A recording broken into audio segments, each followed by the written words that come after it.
Baik, bismillahirrahmanirrahim. Assalamualaikum warahmatullahi wabarakatuh. Selamat pagi Bapak dan Ibu petani.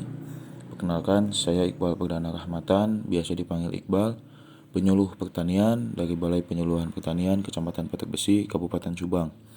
Pada kesempatan kali ini, saya akan menyampaikan informasi terkait pupuk dan pemupukan. Mudah-mudahan informasi yang akan disampaikan ini bermanfaat bagi Bapak dan Ibu, juga mampu membantu Bapak dan Ibu dalam hal meningkatkan produktivitas dari tanaman padi khususnya. Baik, sebelum kita melangkah lebih jauh, perlu diketahui terlebih dahulu apa sih perbedaan antara pupuk dan pemupukan ya Pak, Ibu. Jadi pupuk itu adalah suatu bahan yang mengandung satu atau lebih unsur hara atau nutrisi bagi tanaman untuk menopang tumbuh dan berkembangnya tanaman. Sedangkan pemupukan itu merupakan tindakan memberikan tambahan unsur hara pada tanah, baik langsung maupun tidak langsung, sehingga mampu menyumbangkan bahan makanan bagi tumbuhan atau tanaman. Jadi perbedaan pemupukan dan pupuk itu adalah, kalau pemupukan itu ya kegiatannya gitu ya, kegiatan memberikan pupuk untuk tanaman. Nah, pupuk sendiri dapat diberikan lewat tanah, daun, atau diinjeksi ke batang tanaman.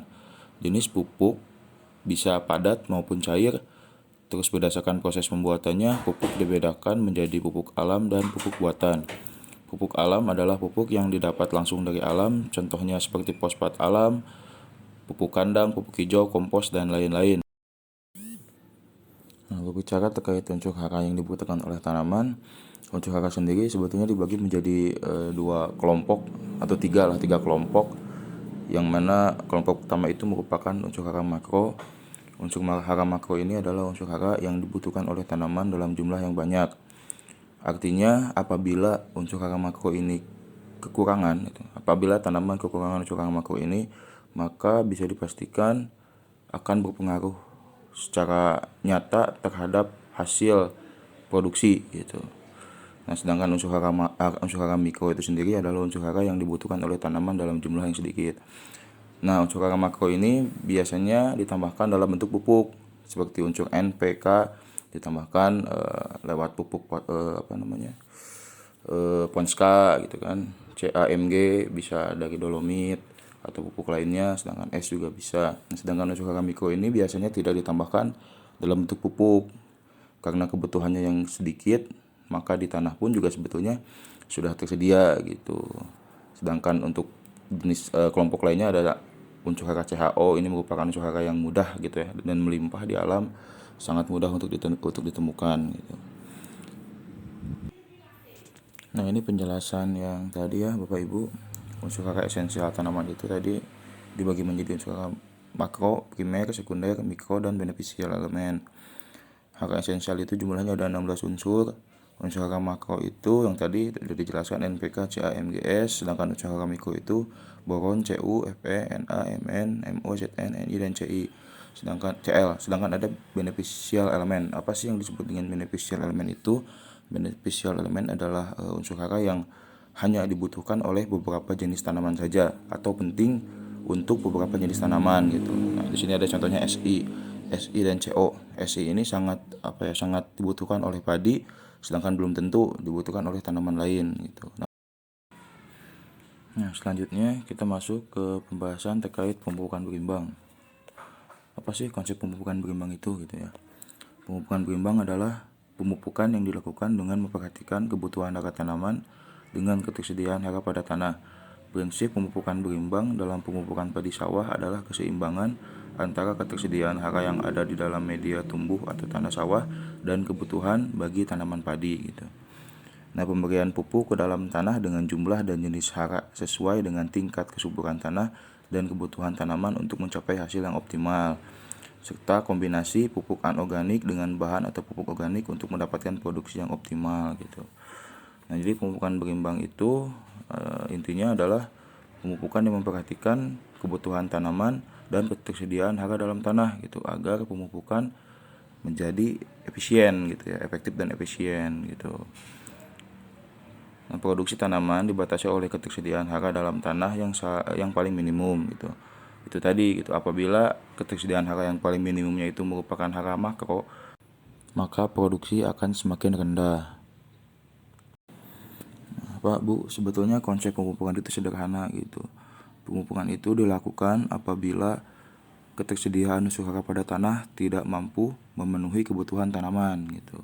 Baru saat itu kita memupuk. Seperti contoh, misalnya kebutuhan tanaman akan nitrogen sebesar 100 kg gitu.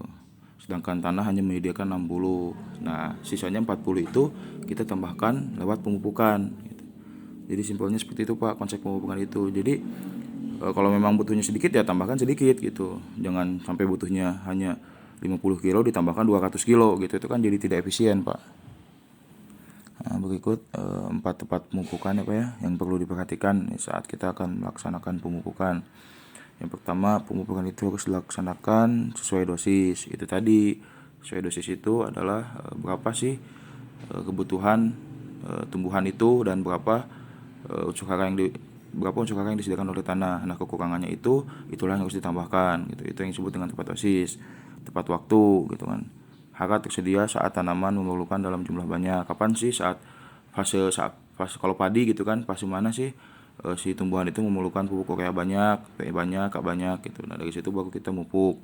Yang ketiga, tepat cara. Nah, penempatan pupuk di lokasi di mana tanaman secara efektif mengakses hara. Biasanya paling bagus itu kita menebar pupuk di area perakaran Pak, karena akan langsung mudah diserap oleh akar. Nah, tepat jenis atau bentuk gitu juga sama perlu diperhatikan ya Pak Bu.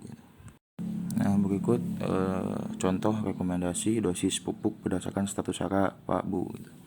Contoh misalnya anggaplah lahan Bapak Ibu itu memiliki status hara P rendah dan K rendah, maka NPK yang harus ditambahkan itu sebesar 350 kg per hektar. Nah, terus untuk ureanya, jika Bapak menginginkan produktivitas padinya antara 5-6 ton per hektar, berarti Bapak harus menambahkan 135 kg urea per hektar. Nah, sekarang coba bandingkan dengan penggunaan yang biasa Bapak dan Ibu lakukan gitu. Apabila Bapak dan Ibu memupuk melebihi dari rekomendasi dosis pemupukan ini, contohlah 2 kali lipatnya dari rekomendasi pemupukan ini, namun hasilnya tidak jauh berbeda dengan rekomendasi ini, maka pemupukan Bapak dan Ibu itu tidak efisien Pak Bu gitu. Melebihi kebutuhan gitu. Coba dicek Pak. Aduh. Nah, ini Pak tadi berkaitan dengan tepat waktu pemupukan. Nah, kita harus paham khususnya untuk tanaman padi gitu ya. Kita harus paham kapan sih kita menambahkan pupuk N secara optimum, kapan sih kita menambahkan pupuk K secara optimum. Gitu. Kapan sih kita menambahkan N dalam jumlah sedikit. Nah, ini Pak dari fase ini gitu.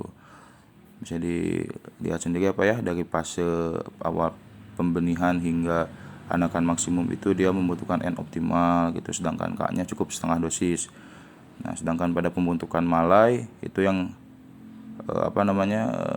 N-nya sedikit, itu merupakan tahap kritis, biasanya pemupukan sudah tidak dilakukan. Jadi memang pemupukan N itu diutamakan pada fase awal pertumbuhan tanaman hingga pertumbuhan anakan optimum, karena itu fase vegetatif ya Pak ya, dimana tanaman itu benar-benar membutuhkan unsur hara N. Sedangkan K untuk P-nya cukup diberikan setengah dosis gitu. Nah, dalam upaya kita menerapkan prinsip pemupukan berimbang, tentulah banyak kendala ya di lapangan yang biasa ditemui. Yang pertama, petani terlalu mengandalkan pupuk subsidi saja, padahal kebutuhan tidak tercukupi untuk produksi optimum. Yang kedua, tidak diterapkannya site spesifik lokasi rekomendasi pemupukan. Yang ketiga, kualitas pupuk subsidi dan subsidi itu berbeda Pak gitu. Jadi jika Bapak selalu menggunakan pupuk subsidi ya beda nanti hasilnya gitu Pak. Sedangkan yang terakhir, usaha tani belum sepenuhnya berskala ekonomi. Nah, masih kebanyakan petani di kita itu menanam hanya karena budaya gitu, orientasinya hanya karena budaya, bukan mengejar produksi gitu, dan luasan lahannya pun biasanya di bawah 2 hektar gitu. Baik, sekian yang bisa disampaikan Pak Bu, mudah-mudahan ada guna dan manfaatnya. Mohon maaf bila banyak kekurangan. Billahi taufiq wal hidayah. Wassalamualaikum warahmatullahi wabarakatuh.